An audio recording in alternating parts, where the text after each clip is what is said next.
E aí galerinha, tudo bom? Bom, fazendo um videozinho aqui rápido, mais uma dessas rapidinhas, né? Acerca de algumas dúvidas que vocês me colocam, às vezes por e-mail, às vezes aqui no YouTube mesmo, né? Para tirar essa dúvida aqui definitivamente. Vamos lá.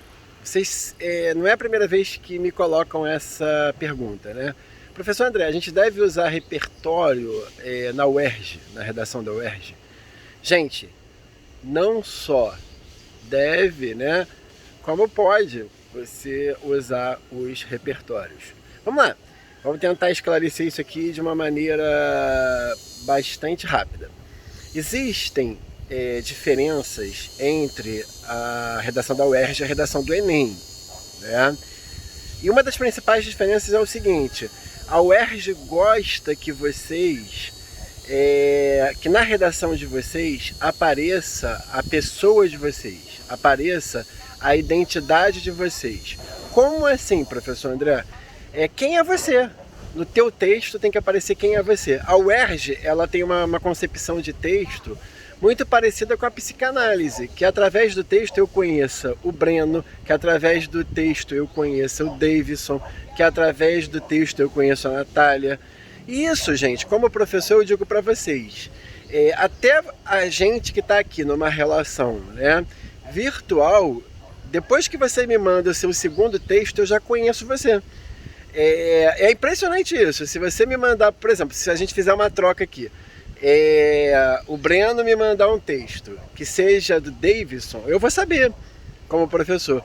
Ainda mais numa relação presencial de professor e aluno, eu sempre sei de quem é aquele texto, porque o texto ele tem características nossas. A escrita consegue passar para o leitor uma característica do escritor.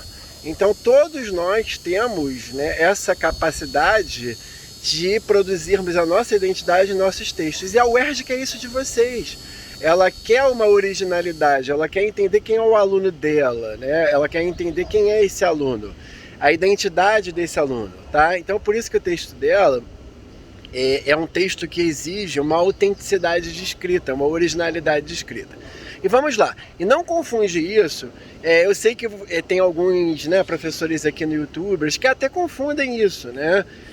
E que às vezes são profissionais ótimos para a redação do Enem, aquela redação que vem toda em formato de molde, né? Gente, eu tenho pavor desse tipo de redação, né? Tanto que eu quase sempre, quando eu falo de redação do Enem aqui no canal, eu sempre falo de forma comparativa ao UERJ, tá? Eu tenho aqui no canal, a gente tem uma playlist de um curso que eu dei com o professor, que é o professor Pedro, em 2020, em agosto de 2020, nós demos um curso que era o modelo Enem. E eu, apesar de ter dado o curso, né, tudo direitinho, eu tenho verdadeiro pavor daquela redação do Enem. Pavor daquelas coisas assim, sabe o que acontece? A gente treina vocês para escrever uma redação do Enem, é como se fosse um treinamento mesmo, tá?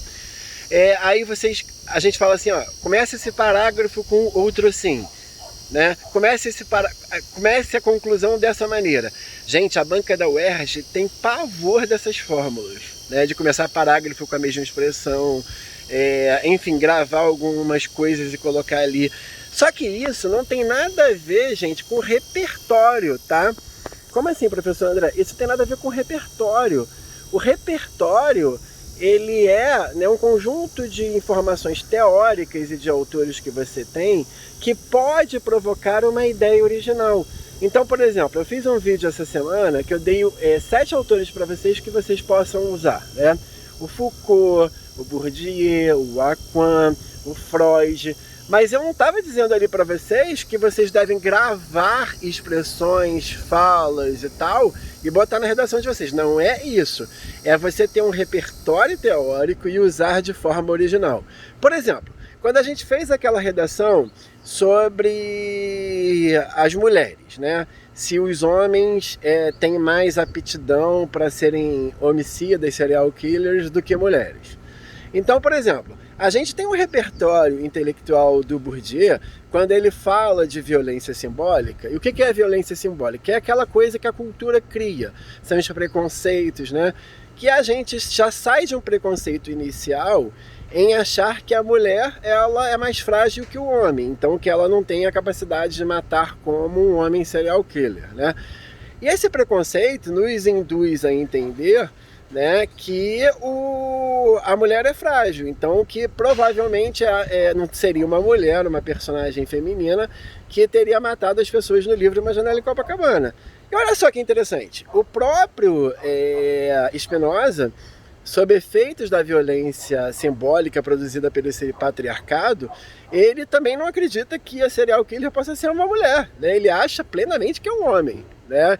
Que é uma violência cometida por homens. Isso acaba atrapalhando o trabalho dele. Então, olha só, você usa um repertório, tá, intelectual do Pierre Bourdieu para chegar a uma ideia original de que a violência simbólica ela atrapalha a resolução do crime por parte do Spinoza. Olha que forma inteligente, original e única de chegar a uma ideia, tá? Então, isso não é isso daqui não é, eu não estou ensinando a vocês uma caixinha que você coloca lá as expressões corretas, as frases corretas. Não, é você chegar a uma ideia original através de um repertório teórico fundamental que é o Pierre Bourdieu. Deu para entender a diferença?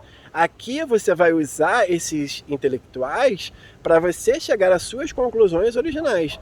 E na hora de escrever, gente, cada um vai chegar a uma conclusão e a uma escrita totalmente diferente do outro. Vocês produzem redações, mesmo assistindo aos meus vídeos teóricos, as ideias são parecidas, mas as reflexões e as conclusões de vocês são totalmente diferentes, ao ponto de eu saber que uma redação é do Davidson, uma redação é do Breno, uma redação é da Natália, mesmo eu não conhecendo vocês.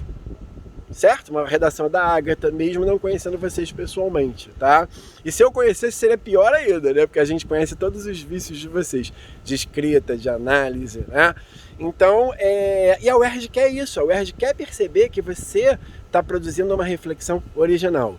E para você produzir uma reflexão original, você precisa de teóricos, né? Gente, é aquilo que eu falo sempre para meus alunos da faculdade.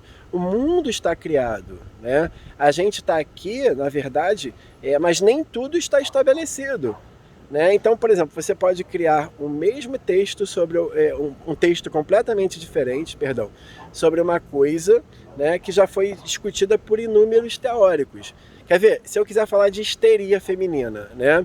Eu posso criar um texto provando que há histeria masculina também, né? E que Freud e outros autores que estudaram a histeria foram um pouco preconceituosos, né? De acordo com aquelas ideias que eram vigentes na época, né? Então a gente, não é que a gente não crie nada original, sim, você pode criar algo original, mas você tem que ter repertórios, né, que reforcem as suas ideias e as suas convicções. A vida é assim, e a vida acadêmica, sobretudo, é assim. E a UERJ jamais prescindiria disso. Tá bom, gente? Grande beijo, fiquem com Deus, uma excelente semana. E aquilo que eu falei para vocês na live ontem, eu vou começar a mandar as redações corrigidas a partir de domingo, tá? As correções a partir de domingo. Quem me mandou até terça-feira, eu já até mandei algumas correções, mas depois eu não tive como fazer. Grande abraço, gente!